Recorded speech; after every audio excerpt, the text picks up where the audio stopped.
Se a mensagem for pregada e sustentada, acredite em mim, sinais e maravilhas vão suceder, glória de Deus vai descer, vai se manifestar, salvação em massa vai acontecer.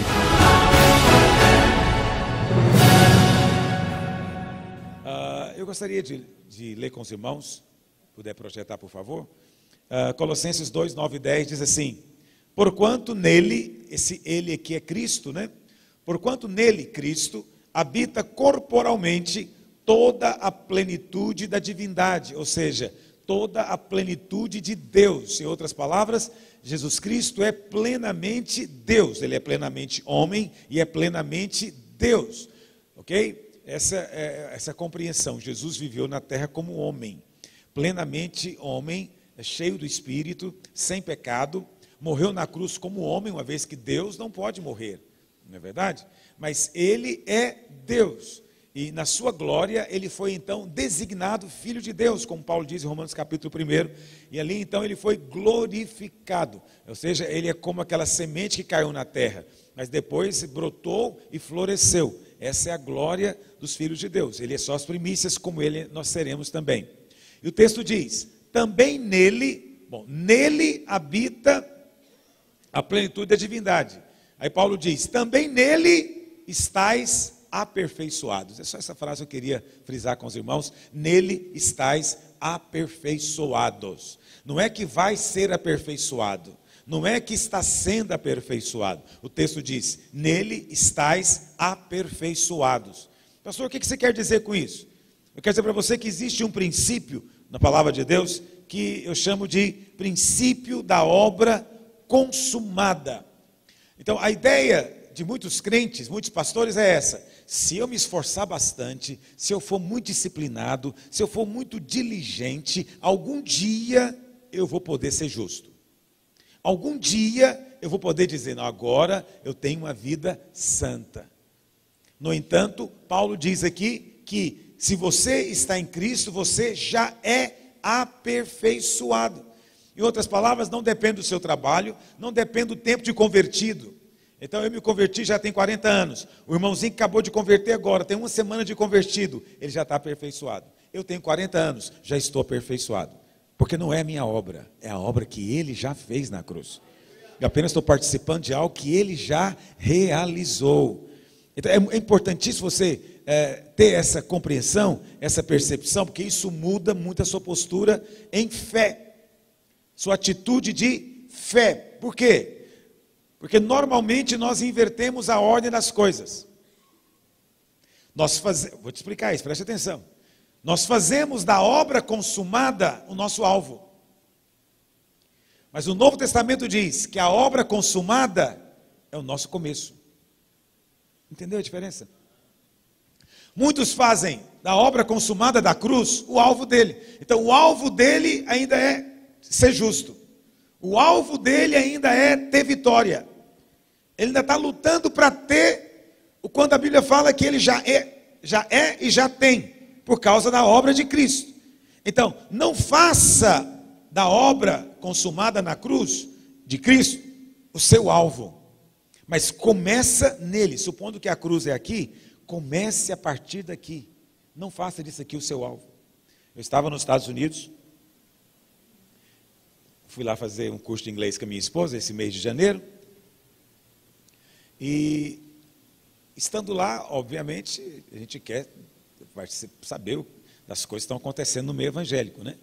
Então eu assisti muito programa evangélico, muito, mas muito mesmo. Só assisti isso, na verdade, mas nenhuma outra coisa.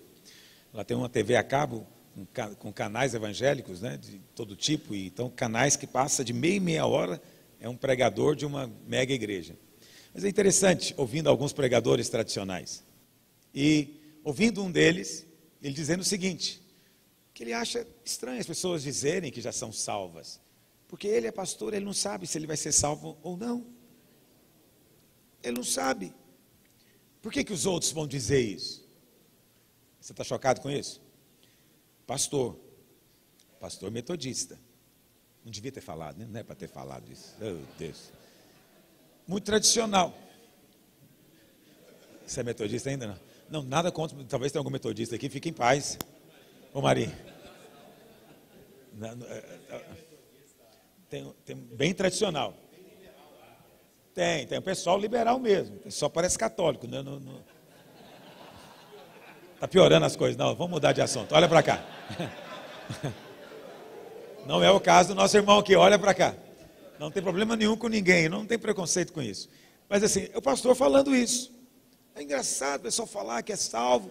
Ele falando, eu sou pastor, eu mesmo não sei se eu vou ser salvo. O que acontece? Ele fez da obra consumada o alvo dele. O alvo dele é alcançar o que Jesus disse. Está feito. Está feito.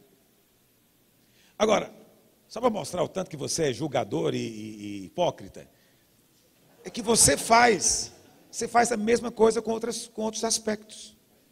Você não faz com a salvação, mas você faz com a cura, por exemplo. A quem sabe, algum dia eu vou ser curado. No entanto, a mesma cruz que diz que você já foi salvo, também diz que você já está curado. Mas você joga pedra no pastor que diz que não é salvo, mas acha normal o doente morrer, esperando a cura. Mas é a mesma cruz, é a mesma obra, é o mesmo sacrifício. Está entendendo o que eu estou dizendo? Você fez do final o seu alvo, você fez o começo, perdão, de Cristo o alvo. Quando Cristo disse está consumado, a gente viu naquela animação, fez um efeito especial lindo, né? Negócio tremendo. Então quando ele diz, em inglês é só uma palavra, né? Finished, é bonito de ouvir, né? Então aquelas, tremeu tudo, né? Aquela luz, aquele negócio todo. Então aquilo ali é o começo. Não é interessante isso? Quer dizer, quantos irmãos você conhece também que estão ainda trabalhando para ser justo? Aquele pastor está pensando que algum dia ele pode dizer que é salvo. Mas tem irmão no nosso meio, algum dia eu vou ser justo. Algum dia eu vou conseguir viver uma vida assim, aperfeiçoada. Algum dia eu vou conseguir falar, não, estou curado. Algum dia, esses são os irmãos, às vezes você mesmo. Entende? Eu fiquei vendo o pregador dizendo e fiquei pensando em mim. Quantas vezes eu mesmo estou ouvindo ele dizendo, não, mas que é isso, que absurdo. Não, não é absurdo. Não é absurdo porque nós fazemos a mesma coisa em relação até a áreas ministeriais. Você coloca no futuro o que é para ser o seu começo. O que é para ser o seu começo. A obra de Cristo é a base, ela é o começo. Mas pastor, eu não consigo entender essa afirmação de Paulo. De fato, ela é alucinante. Nele já estáis aperfeiçoados. Fica parecendo conversa de faz de conta. Não é? Fica parecendo um negócio assim, faz de conta que é assim, a gente está vendo que não é perfeito coisa nenhuma, mas vamos falar que é. É um negócio complicado isso aqui. No entanto, Paulo não faz isso. O que ele está falando aqui é um fato espiritual. Você já é. Entende? Então isso muda a sua abordagem. Pastor, o que você está querendo dizer com tudo isso? Para mudar a sua abordagem, a sua postura, a sua atitude, muda quando você entende isso aqui. Então, por exemplo, eu vou orar numa batalha espiritual. Como é que é a abordagem bíblica para você começar uma batalha espiritual? É que você já venceu. Cristo já venceu. Nele eu já sou mais do que vencedor. Aí eu vou começar a batalha espiritual agora. Mas qual que é a minha postura na batalha? Eu já venci. Mas por que você está indo lutar? Porque eu já venci. É uma batalha desleal até com o diabo, porque ele já perdeu. Entendeu? Já está derrotado. Então eu não começo a guerra para vencer. Eu começo a guerra porque eu já venci. Entende? Então o ministério, eu não começo o ministério para vencer. Eu começo o ministério porque eu já venci. Exatamente, esse é o engano de alguns irmãos. Eu ensino muito e eu sei que há poder grande na confissão da palavra. Há poder na confissão da palavra. Entende? Mas muitos irmãos, eles confessam a palavra diferente do que é a verdade da palavra. Aí não funciona. Entende? Por quê? Alguns estão aqui almejando o que já é consumado. Então eles ficam confessando para virar realidade. Entendeu? Então ele acha que está derrotado, mas ele fala, eu confesso, eu vou vencer, eu estou vencendo, eu vou vencer. Mas ele dentro dele, ele está na posição de quem ainda não venceu. Essa confissão não funciona. Ele acha que pelo muito repetir, vai transformar em verdade. Se eu repetir muitas vezes, vai virar verdade. Essa é a confissão que não produz coisa alguma. Qual é a confissão que tem poder? Não é a que eu confesso para virar verdade, é aquela que eu confesso porque já é. Entendeu a diferença? Então, eu confesso a verdade, o diabo está debaixo dos meus pés. Não é que vai ficar, não é que eu estou torcendo para ficar, não é que eu vou repetir isso aqui para ficar, não. Eu estou confessando, declarando diante do mundo espiritual, porque já é assim. A verdadeira confissão é baseada no que já está feito, no que já está pronto. Então, quando eu falei hoje para você que você é justo, esse é um princípio tão importante para você como pastor. Não tem jeito de ter um ministério, não tem jeito de você conseguir ser pastor, se você não começar desse ponto. Mas qual que é o problema? Vamos ser francos. Os irmãos estão ainda tentando se tornar justos para se qualificar para receber a bênção. Entendeu? Você está tentando ainda, você está almejando o começo. O seu alvo final é só o começo de Cristo. Você está o tempo inteiro procurando se qualificar. Qual que é o grande drama do pastor? O tempo inteiro tentando estar habilitado, qualificado. Ele estou pensando, tem que ter algo errado, preciso deve ter algo fora. Então ele está sempre achando que não está pronto para receber a bênção de Deus. Sempre está achando que a bênção é grande demais, que as coisas são grandes demais. É complicado, porque muitos irmãos, até pastores, eles ficam fazendo a oração do pecador, achando que está agradando a Deus. Vou te falar uma coisa com muito amor e carinho. Se você chega diante de Deus hoje como pecador, Deus não te ouve. Deus não vai ouvir sua oração. Porque se você chega diante de Deus como pecador, você está dizendo que a obra de Cristo não foi suficiente. Você está dizendo que não funciona. Você está desonrando a Cristo. Se você desonra a Cristo, o Pai não pode te ouvir. Ele só pode ouvir quando você exalta Cristo. Sabe quando você exalta Cristo? É quando você fala, a obra dele foi perfeita, nele já estou aperfeiçoado. Então eu não chego mais como pecador, eu chego como justo diante do Senhor. Totalmente diferente. Aí você fala, pastor, mas a Bíblia fala que tem que orar como pecador. Às vezes eu fico ouvindo as orações dos irmãos, eu faço isso com amor e carinho. Eu não ouço para julgar, eu ouço para instruir. Porque você mede a maturidade espiritual da pessoa pela oração dela. Quando você vê ela orando, é uma oração que não tem argumento espiritual, é uma oração que não tem base espiritual, é uma oração puramente emocional, você vê que ela ainda é criança, porque ela tenta convencer o pai com base na choramingança, não é assim que criança faz? Quanto mais criança, mais faz barulho na oração, mais choraminga. Eu quero, sabe o que eu quero? Fala direito, menino. Eu quero. Horror. À medida que vai crescendo, como é que funciona? Pai, eu quero isso por causa disso e disso, porque eu preciso disso. O argumento às vezes não é bom. Todo mundo tem, só eu que não tenho, sou teu filho, pega mal para o senhor. Entendeu? Mas pelo menos tem um argumento. O pai pode dialogar com ele. Entendeu? Mas quando é muito criança, é tudo na base da emoção. Então, quando você vai orar, você precisa ter base bíblica para orar. Inteligência espiritual para orar. Então, presta atenção. Você lê na Bíblia que o pecador e o fariseu, foram no templo, subiram para orar. Não é verdade? O fariseu, não vou nem contar para você, foi reprovado. Mas Jesus disse que o pecador saiu bem na foto. Aí você fala, então esse é o padrão. Esse é o padrão. Como é que o pecador orava?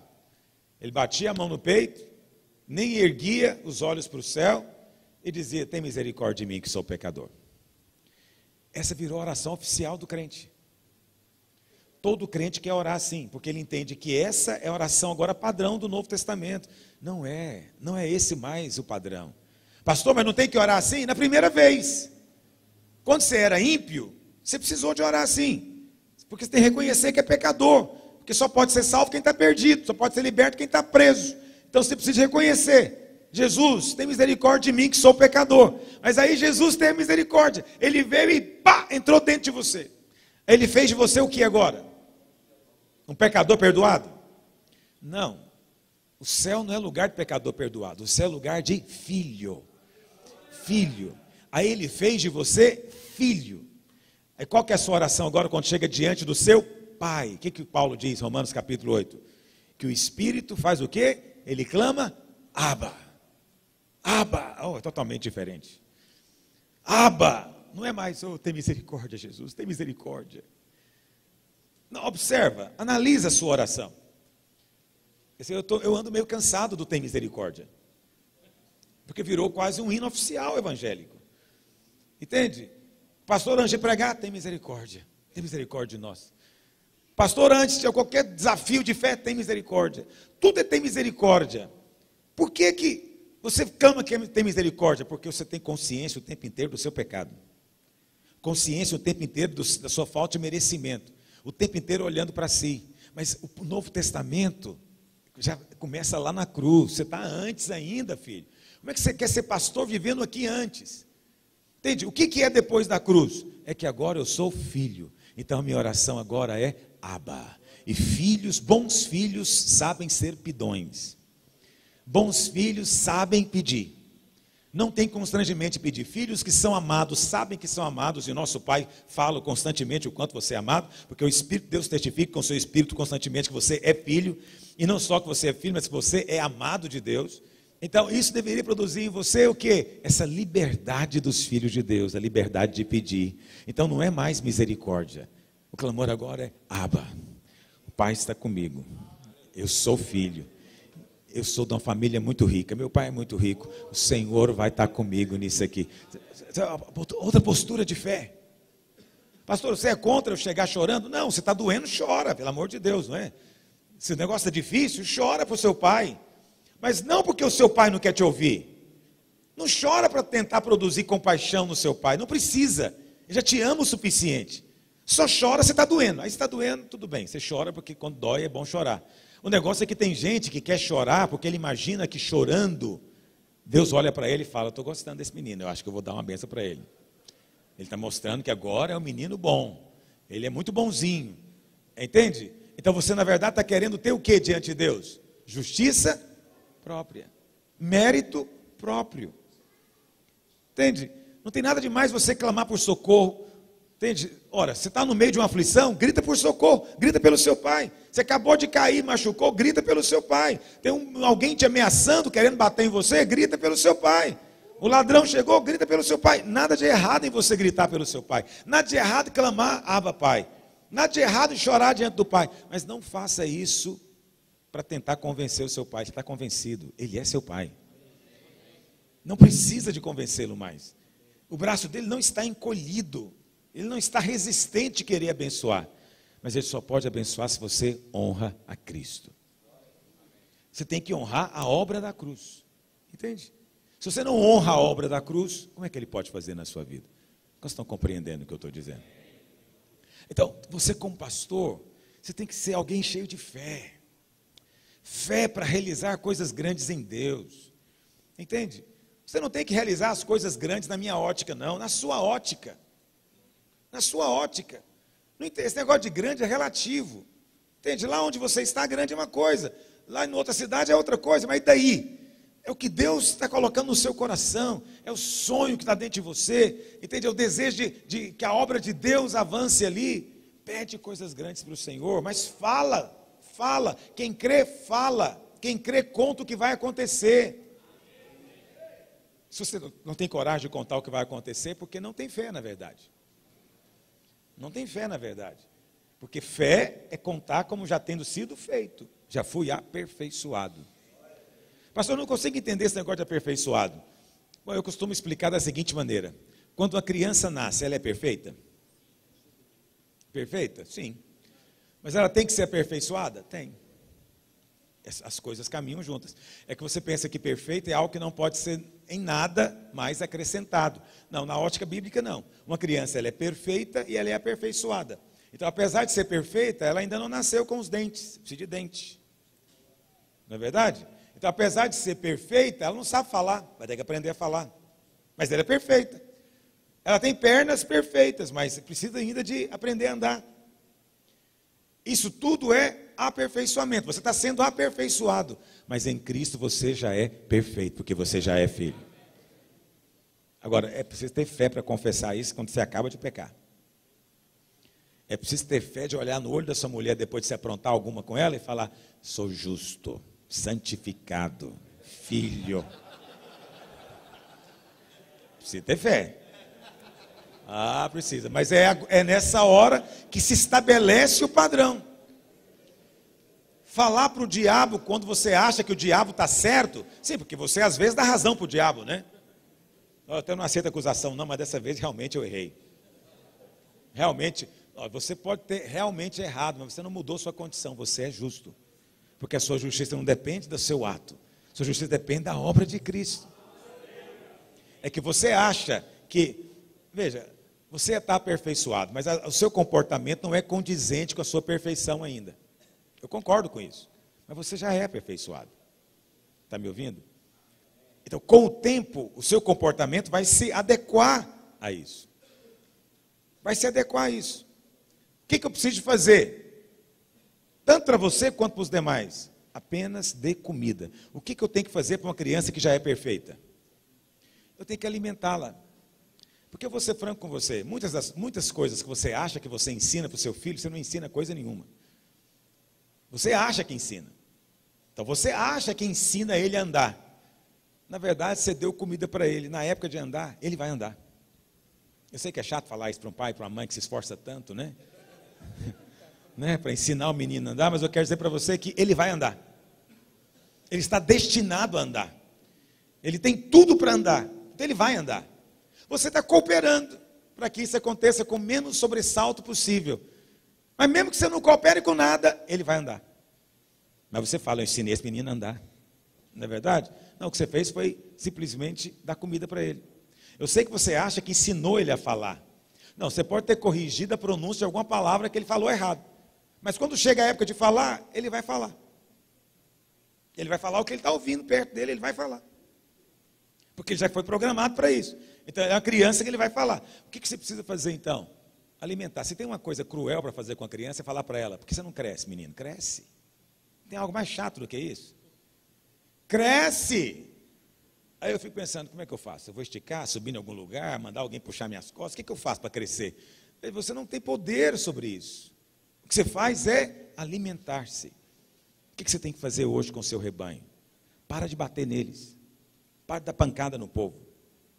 Entende? Dá comida para eles. Dá comida espiritual para eles. Alimente-os espiritualmente. À medida que você nutri-los, eles vão sendo transformados.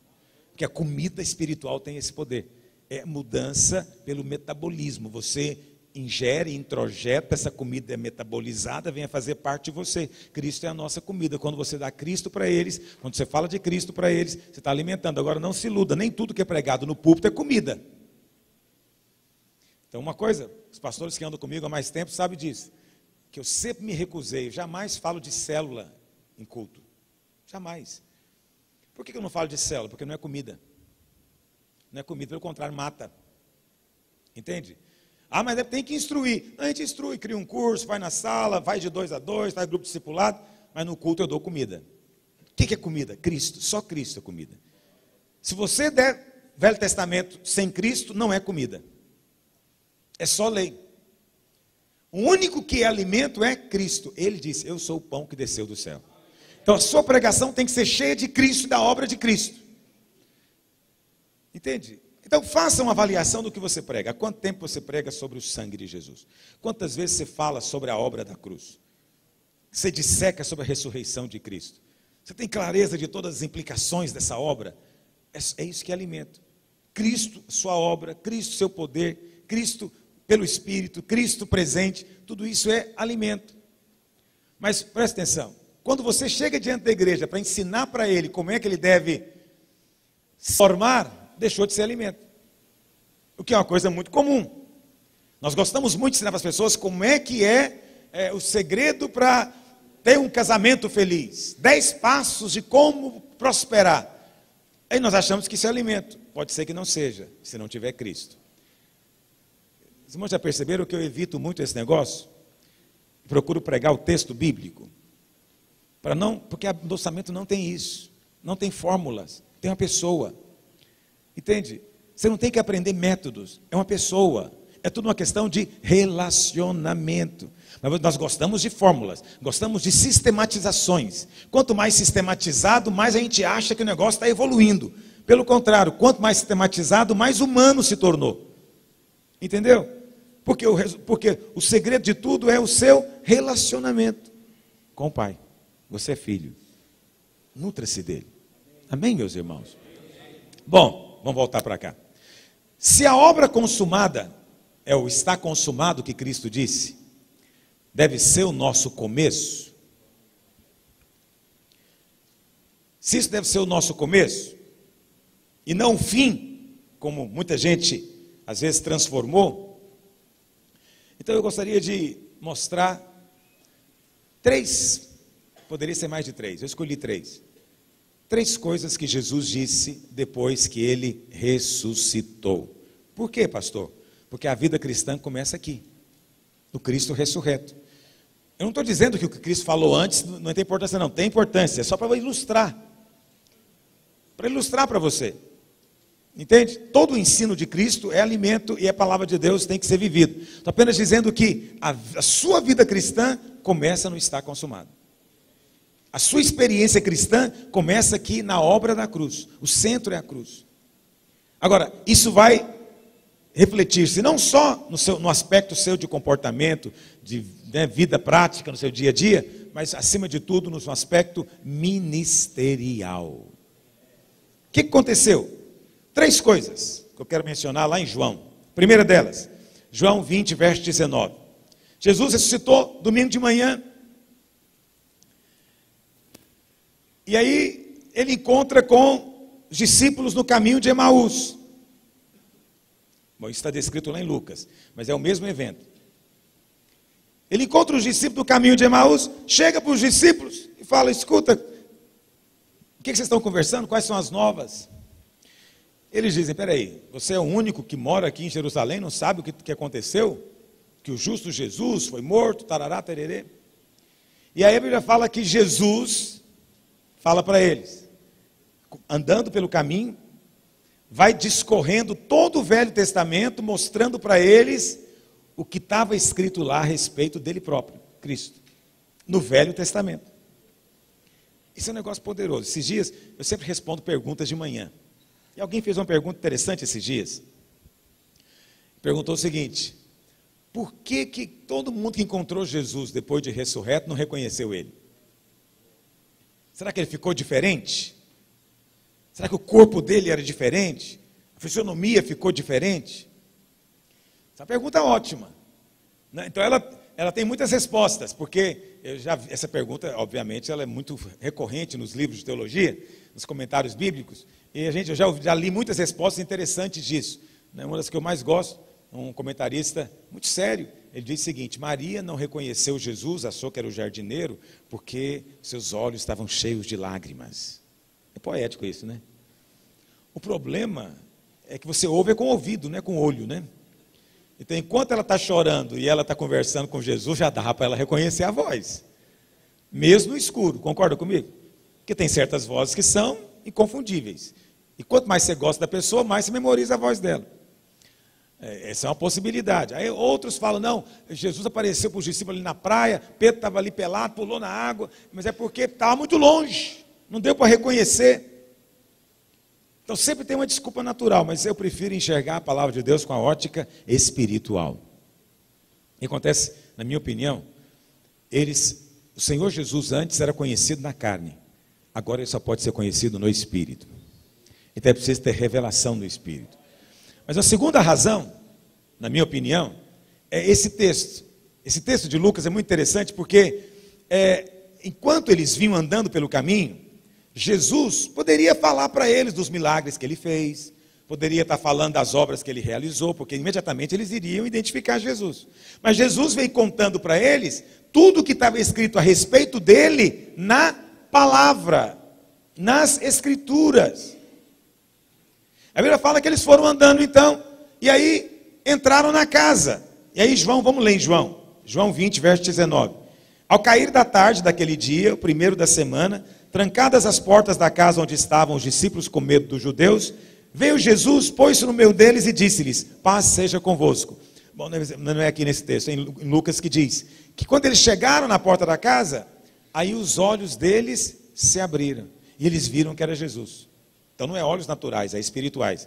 Então um falou para o outro: bem que quando ele falava conosco, o nosso coração ardia. Por quê, meus irmãos? O que significa isso? Por que eu estou falando tudo isso? Porque hoje a maneira de você conhecer o Senhor é pela palavra. Se a maneira de você conhecer o Senhor é pela palavra, porque foi isso que Jesus fez. Ele se apresentou aos discípulos ressurreto pela palavra. Se é assim como eu estou te dizendo, então você é um apresentador de Cristo. O seu trabalho é mostrar Cristo na palavra. Entende? Cristo é o seu tema. Cristo é a sua conversa. Cristo é a sua história. Cristo é a sua experiência. Então o seu trabalho hoje é pegar a Bíblia e mostrar Cristo. Não é mostrar autoajuda.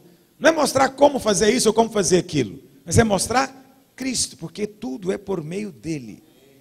Quando Jesus disse, eu sou o caminho, não é só para o céu não. É para qualquer coisa. Qualquer coisa. Eu sou o caminho para um casamento feliz. Eu sou o caminho da prosperidade. Eu sou o caminho. Você põe o que você quiser na frente. Ele é o caminho. Não é um método, é uma pessoa. É uma pessoa. Bom, tudo bem, mas o que eu queria falar é o que Jesus falou, que está registrado. Qual a primeira coisa que o Senhor falou depois de ressurreto? Ou seja, a primeira coisa experimentamos depois da obra consumada. O que ele falou? Paz seja convosco. Primeira coisa que você precisa é de paz. Essa deveria ser a sua primeira experiência enquanto novo convertido. Não é verdade? Você tem que experimentar paz, sensação de alívio. Sabe qual é o melhor testemunho que eu ouço de alguns pastores em conversar comigo? É que quando eles começaram a entender o que eu estou falando, a reação deles foi de paz. Mas a descrição deles dessa paz é, pastor, eu senti um alívio. Uma sensação de alívio, senti paz. Pois é, agora que você está apto a começar a fazer a obra de Deus. A obra de Deus começa com paz. Justificados, pois, pela fé, tenhamos o quê? Paz para com Deus, por meio de nosso Senhor Jesus Cristo, por intermédio de quem obtivemos acesso a essa graça na qual estamos firmes. E nos gloriamos na esperança da glória de Deus. Aí Paulo diz, e não somente nisso, mas também nos gloriamos nas próprias tribulações, sabendo que a tribulação produz perseverança. Por que ele se gloria na tribulação? Porque ele tem paz. Você tem paz com Deus? Nós temos que ser honestos, filho. Sabe por que a sua igreja às vezes não cresce? Porque você não tem paz. Você é atribulado de alma. E você acha que ninguém nota. Entende? Alguns até acham que isso é sinal de vida piedosa. Sinal de gente sincera. Não, viver atribulado não pode ser um bom cartão de visita. Quando eu falo viver atribulado, é gente que vive atribulado com 1000 conflitos. Sensação constante de desqualificação, de estar fora do padrão, sensação constante de cobranças de si mesmo, não consegue esquecer-se de si, está sempre consigo mesmo na mira, olhando para si o tempo inteiro, já começa a oração se vasculhando, se sondando, para ver se tem alguma coisa fora, ele vai pregar, ele tem que se avaliar antes de subir no púlpito, porque se tiver alguma coisa fora, nada vai acontecer, ele está sempre com a sensação de que não vai acontecer. Não tem paz esse cidadão, não tem paz, não tem alegria de servir a Deus. O seu ministério tem que começar com a paz. Agora, de onde é que vem a paz? Romanos 5, justificados, pois. O que significa isso? Primeira coisa, é você saber que diante de Deus você já está aperfeiçoado, já é justo. Eu já sou justo na presença de Deus. Não é um alvo meu no futuro, eu vou começar nessa posição. Ah, você tem muita coisa que corrigir ainda. Tem, mas eu já sou justo. Tenho muito ainda que ajustar. Tem, mas já sou justo. Já começa na posição de justo. Então eu começo com paz. Paz seja convosco. Paz seja convosco. Interessante que a Bíblia fala. Deixa eu abrir aqui lá em João 20, 19. Os irmãos estão lendo lá? Verso 20. E dizendo isto, lhes mostrou as mãos e o lado. E os discípulos fizeram o quê? Choraram? Eu devia chorar de dó dele, né? Porque muita gente acha que tem que ir no cinema assistir o filme do Mel Gibson, chorar bastante, mostrar que ele é crente. Entende? Quer dizer, Jesus não está querendo que você fique com dó dele.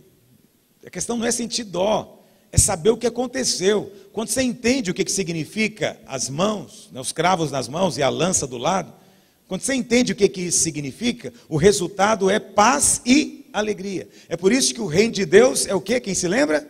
Justiça, paz e alegria no Espírito. Esse é o sinal que você está no reino. que você está vivendo uma vida do reino. Tá bom, justiça é o primeiro. Mas aí, se você, na sua cabeça, o que você entende por justiça? Se você entende justiça como sendo o seu comportamento, você não está no reino ainda.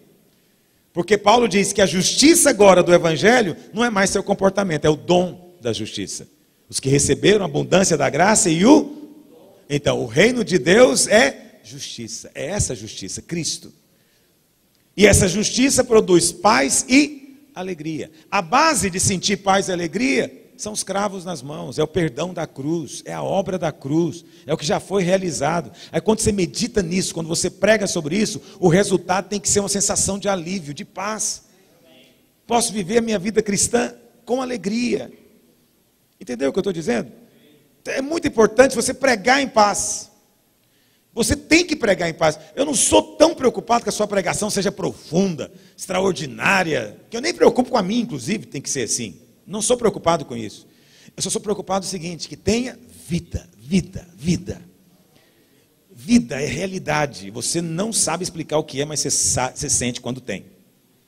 E um problema comum, recorrente em todo lugar, é morte, é terrível. É um programa atrás do outro na televisão, mas morto. Tem canais de televisão no Brasil. Eu paro para ver morte, morte, só morte. Muita morte, não há vida. Se houver vida, vai haver alimento e vai haver edificação. É preciso que haja vida na sua pregação. Entende? Agora, tem que se expressar de alguma maneira. Pastor, como se expressa? Com alegria e paz.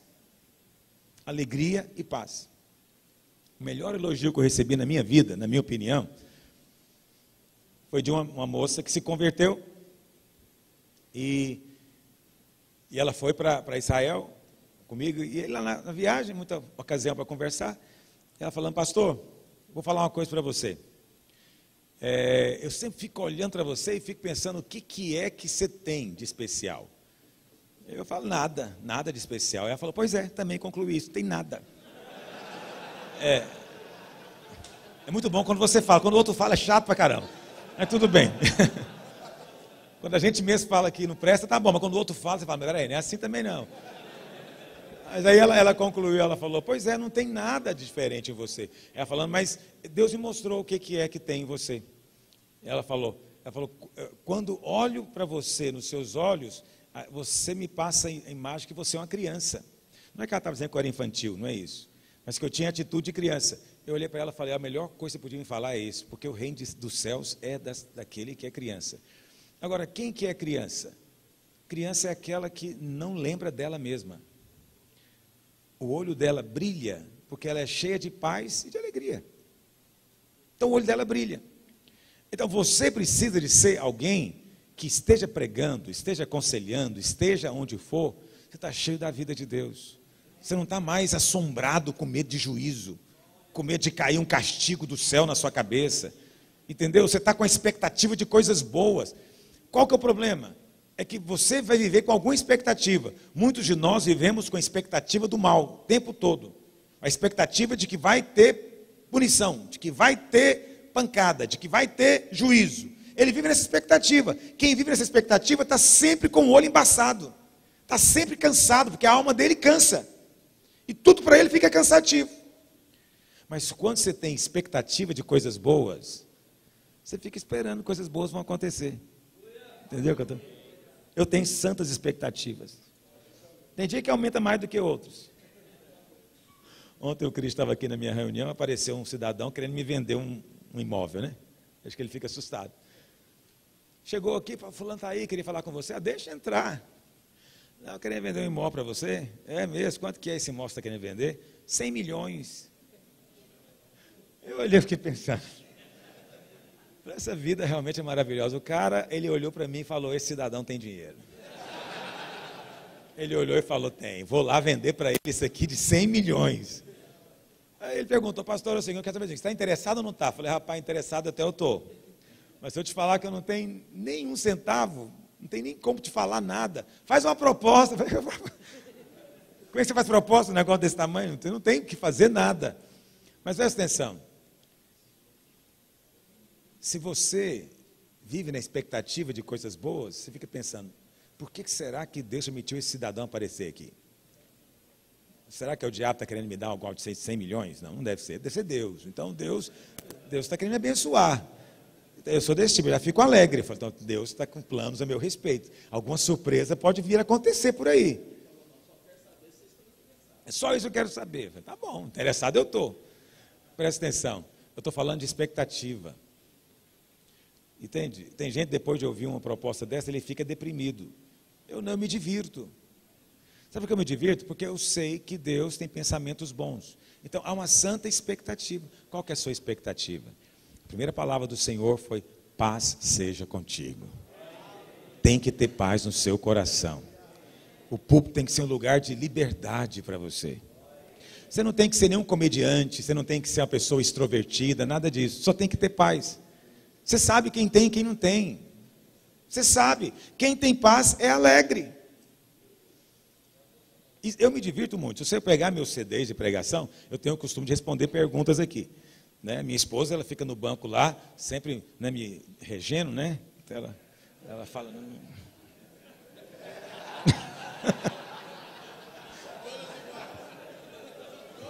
E aí eu vou seguindo o ritmo dela. Porque quando eu empolgo, às vezes falo que não devo, né? E às vezes as perguntas me provocam. Eu sou provocado. Mas eu me divirto. Então eu venho para cá domingo, na hora que pega as perguntas, não é só eu não, acho que muita gente também até encosta no banco, fala, agora vamos divertir. Presta atenção, porque a obra de Deus é maravilhosa. Para mim estar com você aqui é uma tremenda de uma diversão, porque eu estou em paz. Entende? Eu não tenho fardo, não tenho cobrança nenhuma do meu Deus sobre mim, eu tenho perfeita paz. Eu tenho anseios, tenho projetos, tenho sonhos, tenho pressões na minha alma, não é pressões de culpa, nem de angústia, nem de acusação, é pressões de sonho. Não queria muito que isso acontecesse, oh Deus, queria muito ver isso acontecendo. Essas pressões de sonho me levam a orar, mas não tiram a minha alegria. Me levam a ficar pensando o que vai ser daqui a 5 anos, daqui a 10 anos. O que vai acontecer quando começarem a aparecer aqui os seus discípulos, né, de pastor já, ou os filhos mesmo, naturais, que você vai ter, que vão querer ser pastor também. É maravilhoso isso. Domingo atrasado tinha uma filha de uma irmã, né, cantando no louvor, tão bonita, e eu me senti tão velho, porque eu consagrei ela, com 3 meses de idade, agora a menina tem 20 e tantos, né? Então estou casando o pessoal que eu consagrei. Já estou consagrando filhos deles. Então isso tudo é maravilhoso, eu entendo que é maravilhoso, porque é obra de Deus, geracional, precioso. Deus tem isso para você. Importante você exagerar na bondade de Deus e diminuir muito o tamanho das coisas. As coisas não são tão grandes quanto parecem, mas o nosso Deus é muito maior do que você pensa. É muito maior do que você imagina. Entende? Então, a primeira coisa que o Senhor falou, paz seja contigo. A base da paz é justamente a obra da cruz. Ele mostrou as mãos e o lado. Verso 21. E Jesus disse de novo, outra vez, paz seja convosco.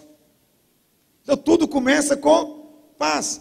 A Bíblia fala que Tomé não estava lá no dia. Faltar reunião é coisa grave. Tem gente que acha que não é. Não estava na reunião, faltou a reunião. Verso 24. Ora, Tomé, um dos 12, chamado Dídimo, não estava na reunião quando Jesus veio. E disseram-lhe então os outros discípulos, vimos o Senhor. Mas ele respondeu, se não vir nas suas mãos o sinal dos cravos, ele não puser meu dedo, de modo algum crerei. Verso 26. Passados, quantos dias, irmãos? Que dia que era? No verso 19 fala, ao cair da tarde daquele dia, que dia que era? Primeiro da semana, domingo.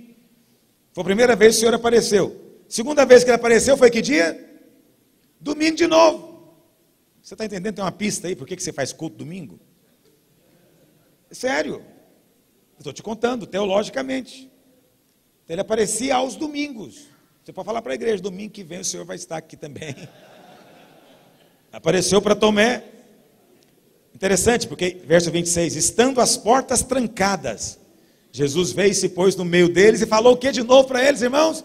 Paz seja convosco. E logo já foi em direção a Tomé, dizendo, põe o dedo aqui, rapaz. Chega também a mão aqui do meu lado. Não sejas incrédulo, mas crente. Precioso isso. Paz seja contigo. A Bíblia fala, na semana seguinte, Jesus apareceu para para verso 15. Não vamos ler antes do verso 15. Apareceu para os discípulos, 7 dos discípulos, e estavam pescando, a Bíblia fala. Você conhece a história. O Senhor pergunta se eles tinham pescado alguma coisa, e a Bíblia fala que o Senhor já tinha preparado peixe para eles quando eles chegaram lá na praia. Então o Senhor já tinha preparado a comida para eles. Isso é uma coisa preciosa. Já tinha brasa, pão. Você vê que o Senhor faz pão. Ele não só é o pão, quanto ele faz pão também. Já tinha pão assado, esperando pelos discípulos. Sanduíchezinho, pão com peixe, maravilha. E aí começa a conversa com Pedro. E aí vem a segunda coisa que o Senhor fala. O que o Senhor falou? Perguntou para Pedro. Depois de terem comido, perguntou Jesus a Simão Pedro: Simão, filho de João, tu me amas mais do que estes outros? Ele respondeu: sim. Senhor, tu sabes que eu te amo. Ele lhe disse: apacenta os meus cordeiros. Aqui está a segunda coisa que o Senhor falou. A primeira coisa foi: paz seja contigo. A segunda foi: tu me amas. Veja, isso aqui é interessante, porque no Novo Testamento, o amor é uma resposta a Deus. Ok? Antes de ser um mandamento. No Velho Testamento é o primeiro mandamento: amarás o Senhor teu Deus, todo o teu coração, toda a tua alma, todo o teu entendimento. Não é assim? Então, no Velho Testamento, você amava a Deus, cumpriu o mandamento, e então as bênçãos vinham e te alcançavam. Era assim que funcionava. No Novo Testamento, o que diz lá em 1 João? Nós amamos por quê? Porque Ele nos amou. Então presta atenção. Quando Jesus está perguntando, tu me amas? Isso aqui é só a consequência natural do primeiro, do que Ele falou. Quando os discípulos tocaram na mão e tocaram no lado, o que eles estavam percebendo era uma declaração de amor. Fiz isso por você, porque eu amo você. É para você, simplesmente. Não fez por mim, eu não precisava ter morrido. Foi por você, porque eu amo você. Então presta atenção, a vida cristã não é uma questão do quanto você ama a Deus. A vida cristã é uma questão de quanto Deus te ama. Mas mais sério ainda, é do quanto você sabe disso. Do quanto você tem revelação disso. Porque o seu amor é só uma resposta. Nós amamos porque Ele nos amou primeiro. Se você não tem revelação do quanto você é amado, você não ama o Senhor. Está me ouvindo? Aí você não faz a obra por amor. Você faz a obra por outra razão. Por medo, entendeu? Ameaça. Aí já é outra razão. Então, alguém estava dizendo, acho que foi a Mival, né, Mival? O que você estava me dizendo? Diga-me, o que você estava me dizendo? Onde você estava? Onde você estava? Olha para cá.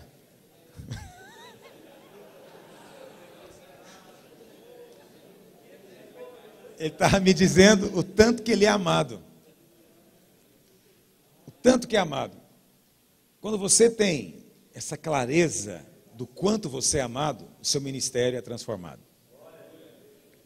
Que é o que aconteceu e tem acontecido com ele. Esse testemunho dele. Você pode achar um testemunho banal, porque isso parece pregação para novo convertido. Jesus te ama. Jesus te ama. Parece que é novo convertido. Você não pensa que isso tem a ver com o seu ministério. Mas tem a ver.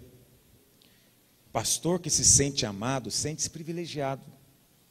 Eu digo para os pastores que eu sou abençoado. Eles ficam achando às vezes que eu sou às vezes uma pessoa assim meio convencida espiritualmente, mas é porque eu sou mesmo, eu sou abençoado. E eu digo para eles, anda perto de mim que você vai ser também. Mas eu não disse que eles não são. É porque não tem nada a ver com a vida deles.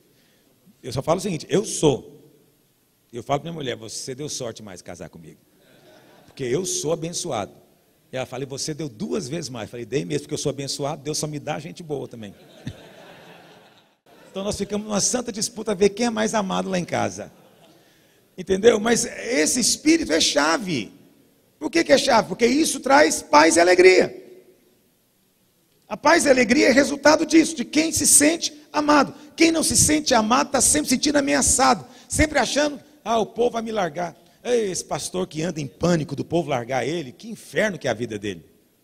Eu não gosto de ninguém me larga. Eu sou uma pessoa carente, eu não nego isso. Adoro ser amado. Mas se a pessoa fala que vai embora, honestamente, eu tenho uma convicção tão grande que o Senhor está comigo. Sabe aquela sensação assim, eu sou amado do Pai. Mesmo que todos me deixem, Ele está comigo. Assim, eu te falo isso na presença de Deus. Vou para casa, eu durmo em perfeita paz.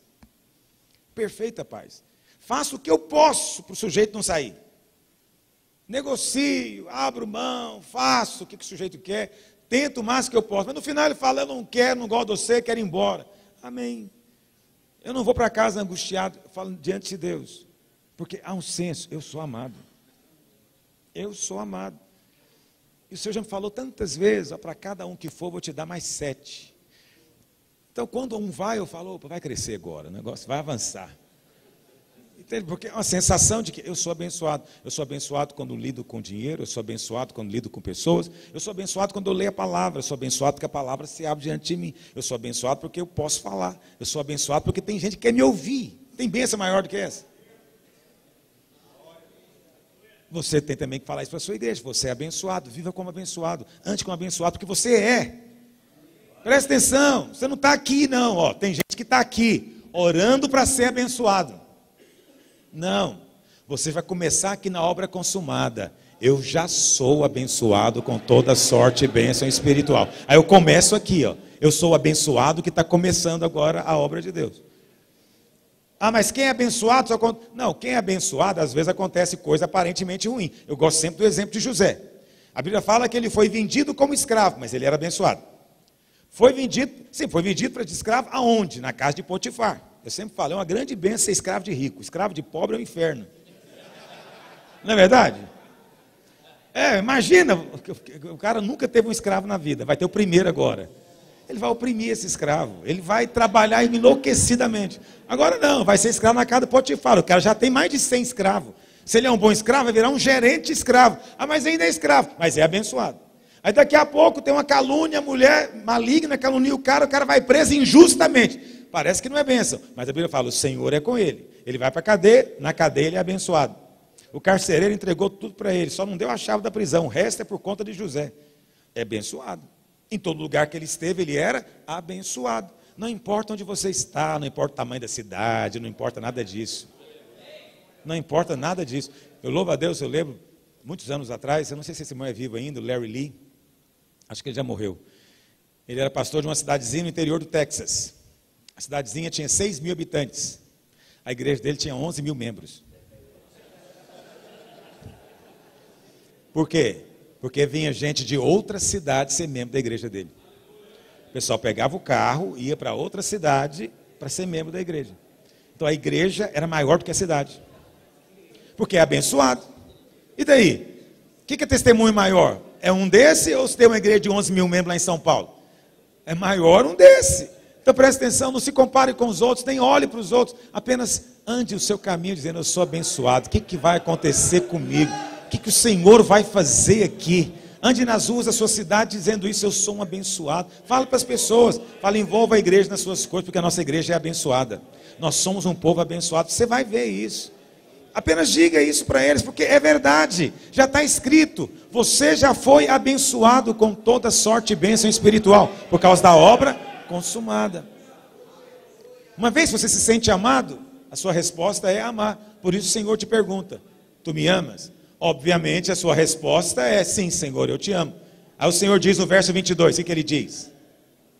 Respondeu-lhe Jesus, se eu quero que ele permaneça até que eu venha, que te importa? Porque Pedro perguntou, Senhor, e com respeito aí ao Joãozinho aqui. Aí o Senhor fala, o que você tem a ver com João? Você não tem nada a ver com ele. Aí o Senhor diz no final, quanto a ti, segue-me. Interessante, só agora que apareceu segue-me. Talvez você estava achando que não tem segue-me na história, mas tem. Entende? Mas o segue-me, ele vem depois disso. Primeiro é, paz seja contigo. Não tenta seguir sem ter paz, filho. Não inventa de ter ministério sem ter paz. Não seja enviado sem ter essa paz. Pastor, você está sugerindo então que eu largue de ser pastor? Não, eu estou sugerindo que você tenha paz. Não quero que você largue nada, não. O que eu estou falando é, muda essa história. Tenha paz, por amor a você mesmo. Porque já tem paz à sua disposição. Aí vem o próximo tópico. Se você de fato entender os cravos e a lança do lado, você vai amar o Senhor. Você só pode amar o Senhor se meditar no quanto você é amado. Está me ouvindo? A vida cristã é uma questão do quanto Ele te ama, não o quanto você o ama. Os nossos corinhos é tudo o quanto nós amamos, o quanto que eu te amo, o quanto que eu te quero. E nós queremos sempre impressionar Deus com o nosso amor. Mas o seu amor não é nada. O seu amor tem que ser um reflexo do amor dele por você. Nossas canções deveriam ser falando do amor dele por nós. Deveria ser contando o quanto ele nos ama. Porque quanto mais você entender que você é amado, mais você vai corresponder a esse amor. Não é o contrário. Depois disso, o Senhor diz, então agora, segue-me. Então eu estou te contando duas condições sim para você seguir. Pastor, mas e as qualificações morais? Mas e como é que fica as qualificações acadêmicas? Como é que fica? Não estou dizendo que você não deve estudar, que você não deve se preparar, não estou dizendo que você não deve se afastar do pecado. Claro, tudo isso está envolvido, mas o Senhor está dizendo, paz seja contigo. Se nós queremos ter um ministério que traz impacto, tem que ser de pastores cheios dessa paz, dessa alegria, alegria santa do Senhor, um espírito cheio de alegria, porque não tem mais que correr de Deus, corre para Deus só. Você tem um coração cheio de amor. Quem tem um coração cheio de amor, adora. É tão precioso essa coisa da adoração dentro da igreja, não é? Adoração não é um momento opcional, tem que ser uma coisa viva, porque você está cheio dessa paz. E aí o Senhor diz, agora você me segue. Aí quem está desse jeito, qual que é o desafio que o Senhor faz a ele que ele não responde? O que o Senhor pode pedir a ele que ele vai negar? Ele não nega nada. Entende? Ele está à disposição do Senhor. Por quê? Ele sente paz, segurança, completa convicção. Ele se sente tão amado. E quando você se sente amado, você se enche de dignidade, você se enche de, sabe, uma postura, não é orgulhosa, mas é assim, digna, não é? Você sente alegria nisso. Você é amado. Quem não se sente amado anda de cabeça baixa. Ele não erga os olhos, não conversa olhando nos olhos, está sempre ameaçado e assustado. Coisas boas acontecem com quem se sente amado, com quem sabe que é amado. Esse segue as pisadas do Senhor, aceita os desafios de fé. Ele não tem medo de exercitar a fé. A fé para ele não é um medo, é uma oportunidade, é uma ocasião de conhecer mais ainda o Senhor. Então, esse é o ministério que o Senhor tem para nós. Então, eu quero dizer para você que o nosso encargo, o meu encargo, tem sido esse nesses dias, de trazer essa alegria para você, e esse coração apaixonado pelo Senhor. Se nós tivermos igrejas assim, vamos ter igrejas explosivas em todo lugar. Em todo lugar. Pessoas virão, o Senhor mesmo vai mandar essas pessoas para estar com você. Você nem tem que andar ansioso com relação a isso. Vai acontecer simplesmente. Mas você tem que ser esse tição incendiário pegando fogo no púlpito. E as pessoas vão vir para ver você pegando fogo. Elas vão vir para experimentar o que você está experimentando. Isso na simplicidade, só nessa alegria. Os seus líderes de célula precisam de ter também essa experiência. Muitos dos nossos líderes de célula vivem atormentados. Eles lideram atormentados. Eles lideram debaixo de ameaça, debaixo de tacão. Eu louvo a Deus porque aqui em Goiânia nós temos hoje quase 2.600 células de jovens e adultos, não de criança. Criança é quase 2.000. Mas essas células, é precioso ver o que Deus tem feito na vida desses irmãos. Eles têm vindo testemunhar comigo. E eles contam como é que tem sido o compartilhamento da célula. E às vezes eu digo para eles, eu falo, rapaz, você é líder de célula, em qualquer outro lugar você podia ser pastor da igreja. E eles me olham assim e falam, pastor, e é mesmo. Eles mesmos assumem. É mesmo, eu poderia ser um pastor de uma congregação. Eu falei, você já é. Alegria de estar na célula. Eu agora comecei a ministrar sobre a volta de Jesus, na escatologia.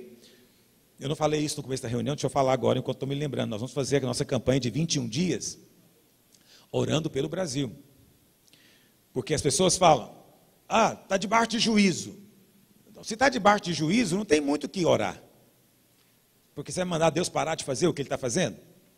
Agora, se é verdade o que eu acredito, que o Brasil está debaixo da opressão do diabo, e está precisando de libertação, então precisa de gente para orar pelo Brasil. Então, eu creio que há poder na intercessão da igreja. Nós não fizemos aqui em Goiânia nenhuma vez um jejum que fosse nesse nível para orar pela pátria. Nunca fizemos. Alguém vai dizer, mas jejuar pelo Brasil? Isso parece uma loucura aí fora para um incrédulo. Mas a igreja é essa, a igreja é vicária. É como Cristo fala aqui mesmo no capítulo 20, né? Como o Pai me enviou, estou enviando vocês. Então eu me dispus a morrer. Agora você não vai morrer literalmente, mas você pode ter a mesma postura. Tem de jejuar e de orar pelo que não é seu. por outros, para que outros tenham vida. E aí nós vamos casar as duas coisas, né? Nós vamos ter 21 dias orando pelo Brasil e vamos ter 21 dias com um livro de mensagens sobre o fim dos tempos.